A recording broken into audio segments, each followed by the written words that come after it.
Okay, so this is going to be a little tabletop review of my M1 Carbine I got from Royal Tiger Imports. I previously did the unboxing video of. Now I've gotten everything cleaned up, so I was going to go through and take a look at how everything looks now that it's clean. It was actually very clean to begin with. Uh, The only spots of cosmoline I really found were a couple little smudges here on the trigger assembly, and that was pretty much it. So, however these were stored in Ethiopia, where they came from, apparently they didn't use the dunk it in cosmoline method. Uh, so, just judging from the overall appearance of this rifle, I think they were actually being used up until fairly recently, because I cleaned out more carbon and just general dirt and gunk than I did any kind of preservative. So whatever they were doing with them, it doesn't seem like they were in a long-term storage type of mode. So as you can see, here's the trigger assembly. It's in pretty good shape. It still has most of its finish. It's, worn down smooth, but it's still there. The trigger release was probably the dirtiest part, but I've got that cleaned up. Other than that, like I said, it's pretty clean. All the inside was nice and clean. There's a little bit of just like dust and carbon down there, but no cosmoline I had to dig out, so that was nice.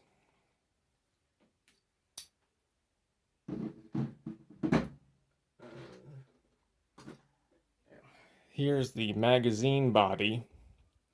So it has basically no finish left on it. So when I got it, it was covered in cosmoline and wax paper bits and stuff. So I'm not sure how that worked. If, it saw hard service in World War II in Korea and got all the finish worn off of it. And then somebody put it in cosmoline. Uh, so it's my only guess. And then it's been sitting like that for some time. So this took a lot of work to clean up. I had to clean out all the inside. It was coated pretty good on the inside. So this is what seems to be an original World War II mag. I looked up this AI stamp.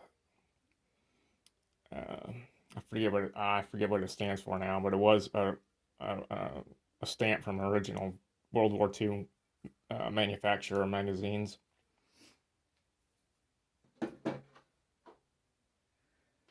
The follower and base plate may be replacements though, because they're blued, not parkerized. I'm not sure if that was standard procedure, but obviously the blued finish on these is in really good shape. I mean, it's almost no wear at all. So, compared to how badly worn the magazine body was, these are almost brand new. So these may have been replaced at some time, is my only guess.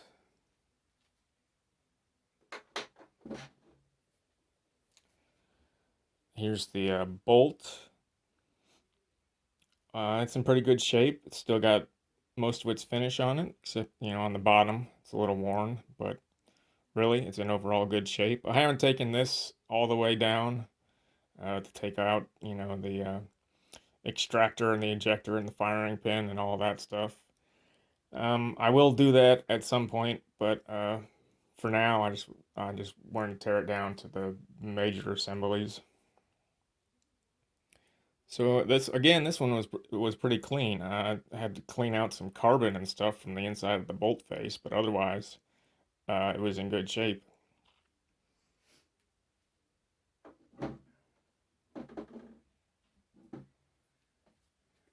Now the action slide, I think I forget what the technical name for this is.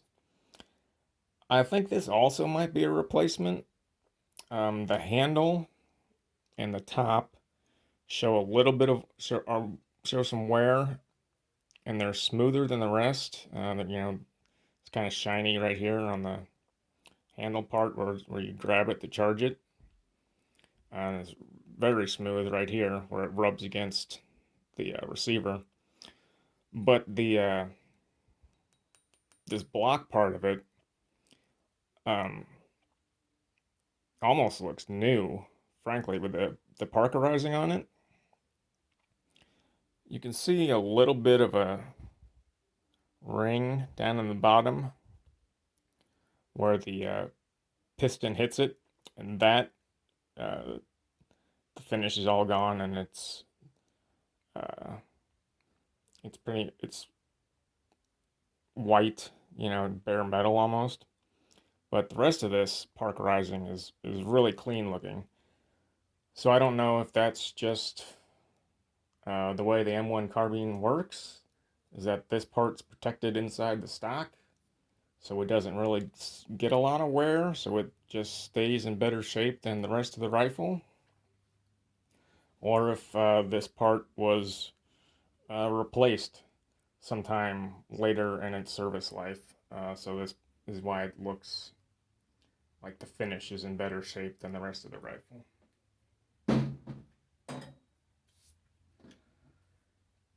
So here's the receiver and barrel assembly.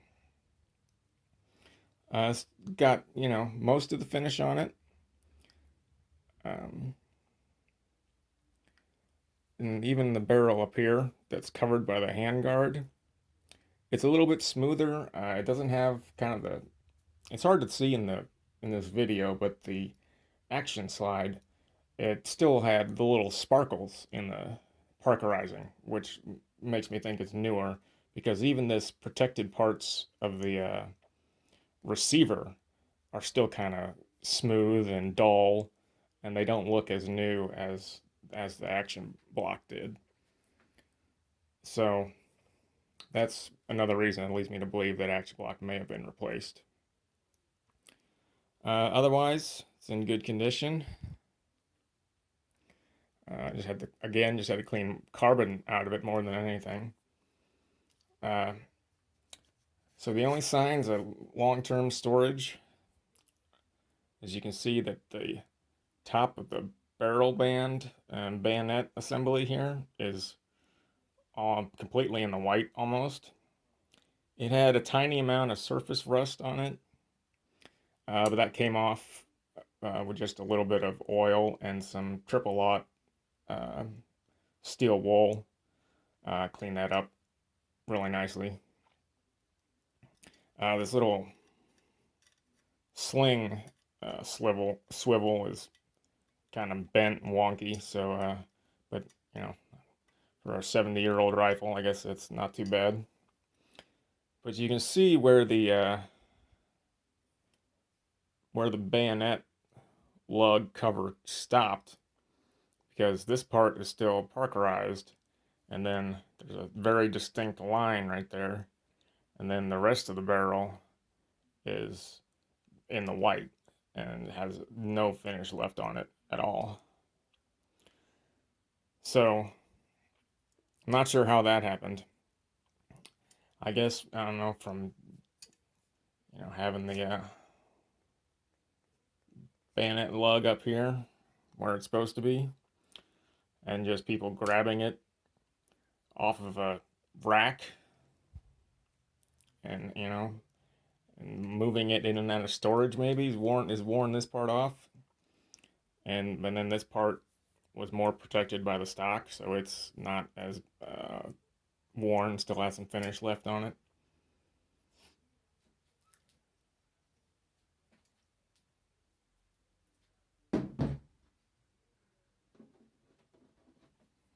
Now for the stock itself, here's the handguard. It's got a little number 10 stamped in it.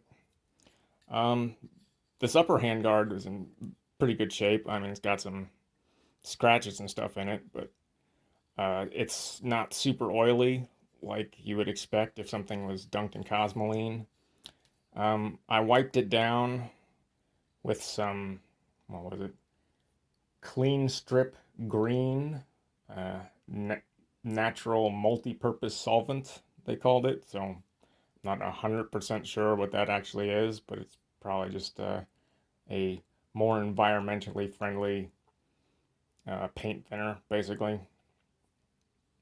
So I wiped this down a couple times with that just to get the surface tackiness off of it, and it feels good. It feels good now. It's nice and smooth. It's not sticky, so that's a good solid piece.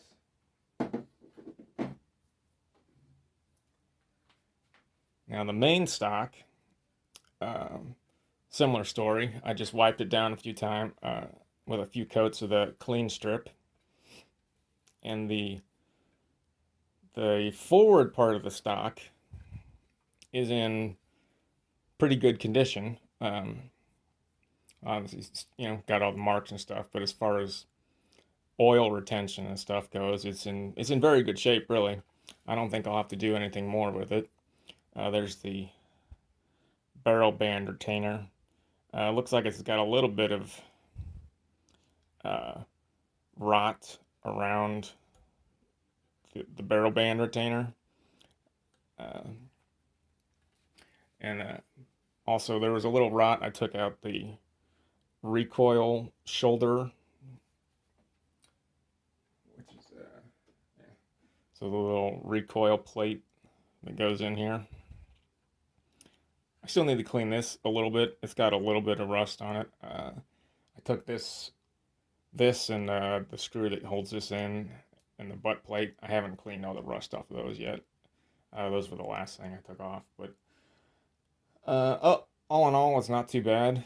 This one is stamped standard products, but that's fairly common with M1 carbines, from what I understand, is that they mix and match parts from different manufacturers just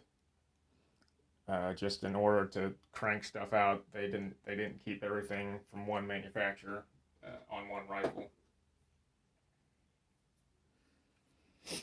But the bottom of the stock, it's not too bad. It's still a tiny bit kind of tacky, so I might go over it with another swipe or two with the solvent, try and get some of the extra oil out of it. The bottom of the stock is actually in pretty good shape. It's a little hole where the butt plate screw goes. It's still solid. It's not soft. It's not rotten. Um, there is a little bit of rot up here where the back of the receiver goes and underneath that recoil plate. When I took the recoil plate off, a little tiny piece of wood chipped out of here. But that's kind of a common problem with any wood stocked rifle. If they get a little overzealous with the oil, and then you stick it in a weapon rack, just on the butt with the barrel sticking up, and then you have too much oil on it. Gravity just naturally pulls all the extra oil down into areas like this at the bottom of the action and down here around the bottom of the stock. So just by gravity and extra oil on it while it's sitting in storage, these areas and the bottom of the stock tend to get more oil on them just from gravity pulling it all down. I managed to get off the remnants of whatever red painted characters were on here. Still got the little stamped L that I'm not sure what that means. This rack number 32, it's a little more tenacious paint. The paint thinner I was using to clean all the oil off the stock really didn't touch that at all, so I guess I'm just going to leave that. So all in all, It's in good shape. I think it's ready to shoot, except for one major problem that I have come across, which I'm going to try to put some pictures in the video because I'm not sure how well this is going to come across in the video. But the piston is stuck. I can't get it to move in and out.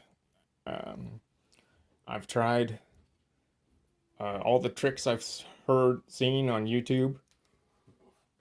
Excuse me. Uh, you know, I plugged up the chamber with my thumb and just blew air down the barrel to try and pop this out. Uh, I soaked. I just kind of uh, dropped as much uh, hops or hoppies, however you want to say it, number 9 solvent. Just kind of let it sit on the top of this piston face and all these surfaces here, and just let it stand overnight, and hope that would kind of trickle and leach down into the gas cylinder. But that didn't free it up. I tried it, same thing with some ram oil. That didn't get it unstuck. Some people suggested doing the same thing with WD-40, but I've also heard from a lot of other sources not to use WD-40 because it will leave a residue inside here if you can't, since you can't get in there to clean it out after you apply it. It'll leave a residue that'll collect carbon, so you'll end up with a stuck piston later on because of the WD-40 gumming things up. So I'm not gonna use that. I think the last trick I heard was you get some rubber stoppers. You put a rubber stopper in the chamber. You fill the entire barrel, about half to 3/4, with solvent.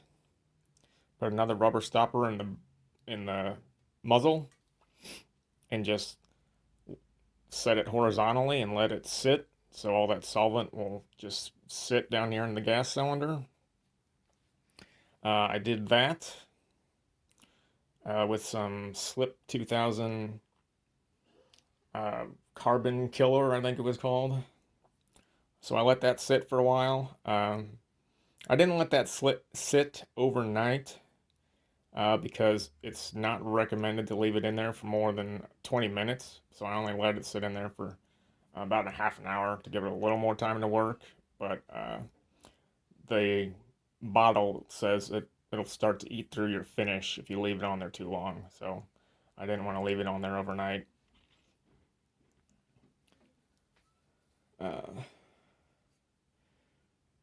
So then the pictures I was going to try and put in here are as this has been staked twice already.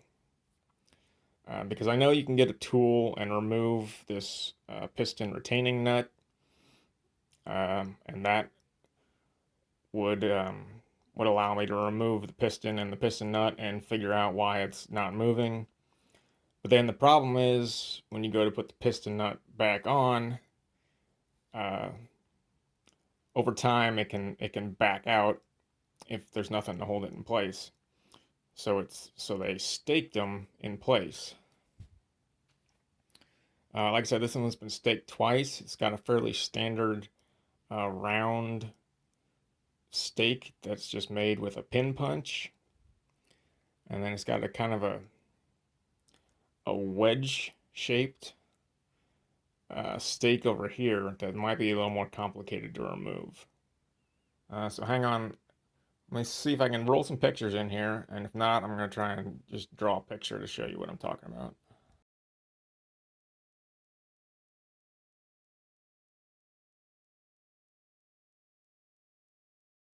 Okay, so here it's kind of a better view of the problem that I was talking about. You have your piston nut, or your piston in the center there, and then your piston nut goes around the outside. And it's staked over here, like I said, with just a standard round stake.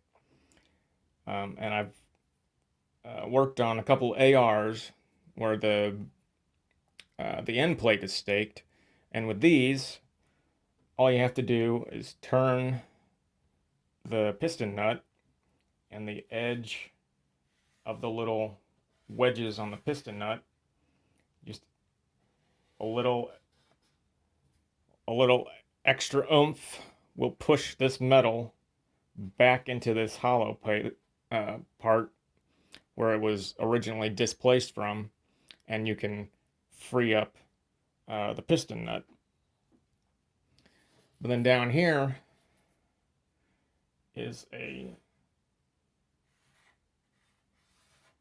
wedge. So obviously you can see if you start turning this, it's just going to hit this wedge shape, and that's not going to smoothly push back into the side of the gas cylinder like the little semicircular stake would. If you turn into this, you're just going to be pushing that wedge farther out. So that's going to be a little more complicated to get out if I need to remove the piston retaining nut to get the piston fixed. Right now, I think I'm just going to take it to a gunsmith instead of trying to figure this out on my own, because I don't want to screw up the gas cylinder. Obviously, kind of a huge pain, and I don't know how expensive it would be.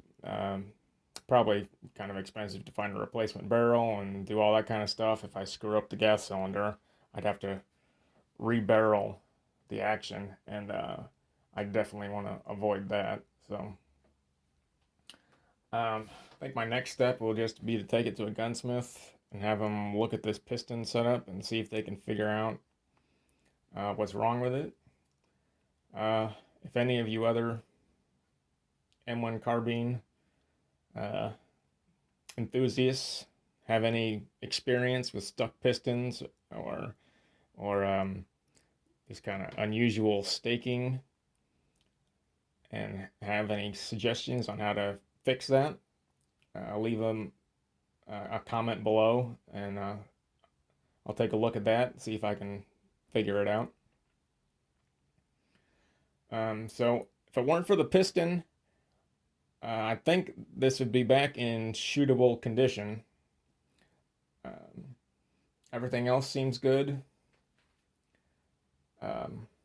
I'll try to put in a couple of pictures I took of the bore. The bore looks pretty good.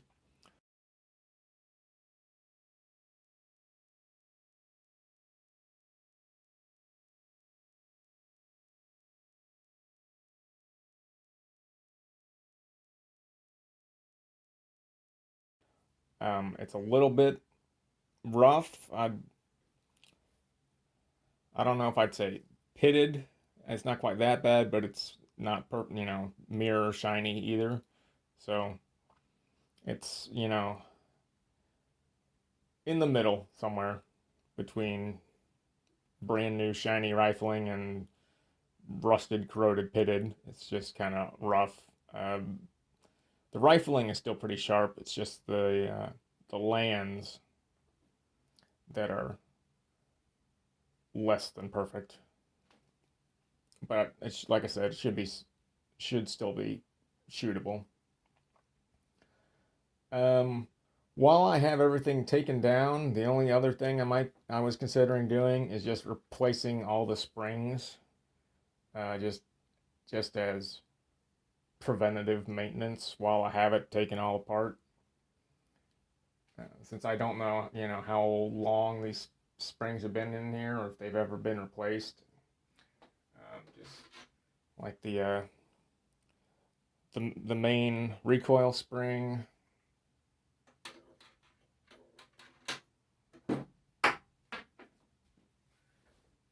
Dropping parts.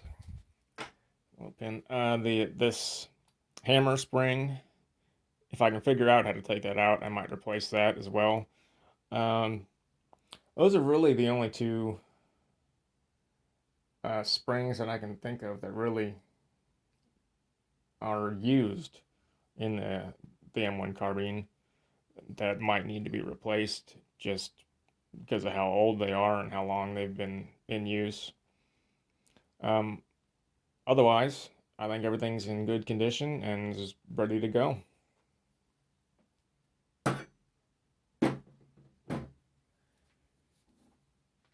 So my last consideration for, you can add your 2 cents in the comments below, is I might try refinishing the rifle. Since the front end of the barrel is in the white, basically, I don't want to have to keep re-oiling it all the time. So I'll see what would be involved to try to re-parkerize those parts. I don't know if I'll go to the trouble of like taking apart the trigger assembly because it's still in, it's still mostly got the finish on it, so I don't think it's really in any danger of being collecting rust. Um, so I might leave that alone, but I want to try to at least refinish the barrel and the bayonet barrel band assembly, just because it has no finish left on it whatsoever. That will probably decrease the collectability or collector's value, or however you want to term it. But I didn't really get this for collector value. I got this for, shooting and use value, and I want it to last another 70 years.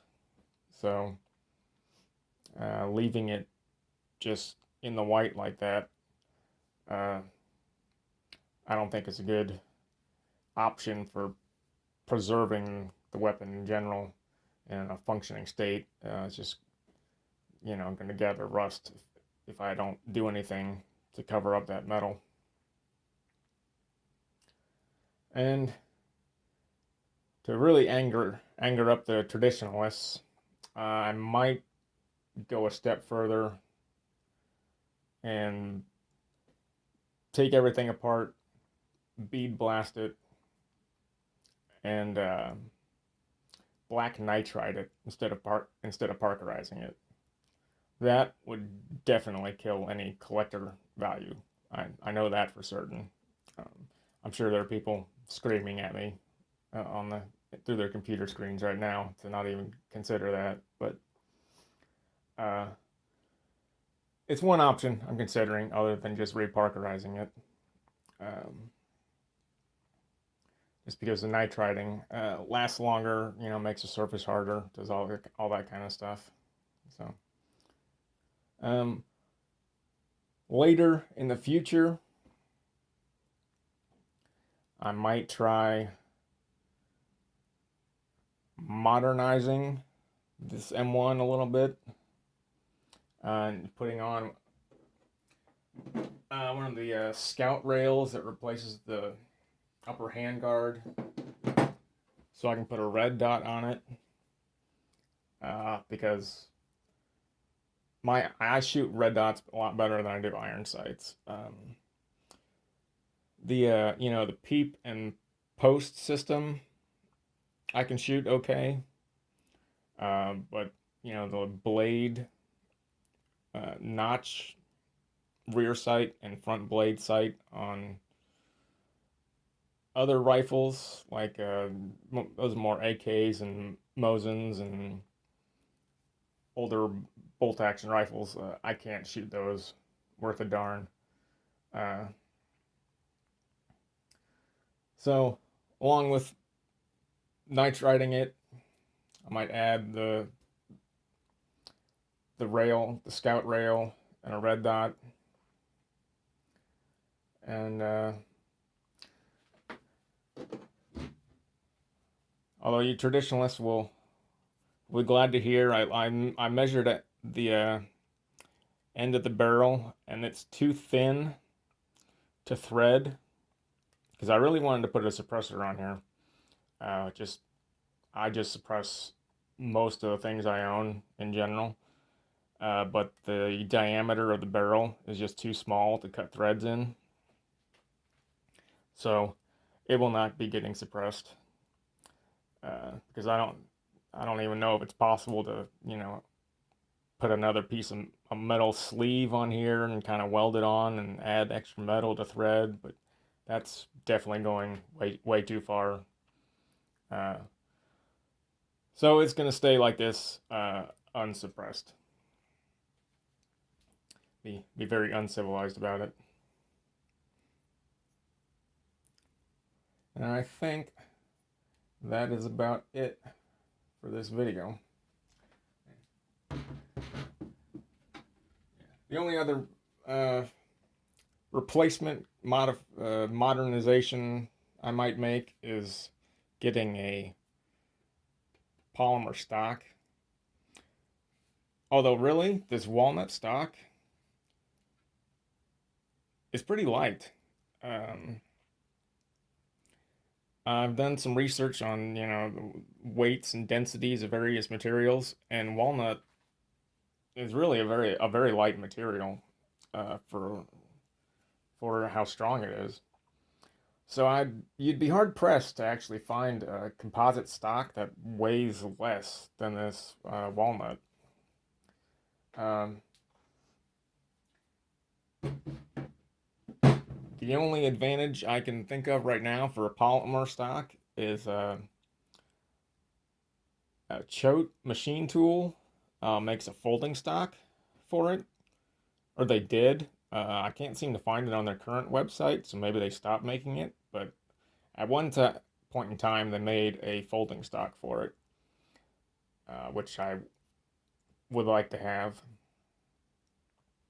But other than that, I think I'm just gonna, if I can't find a better option than that, I'll just leave the walnut stock on it.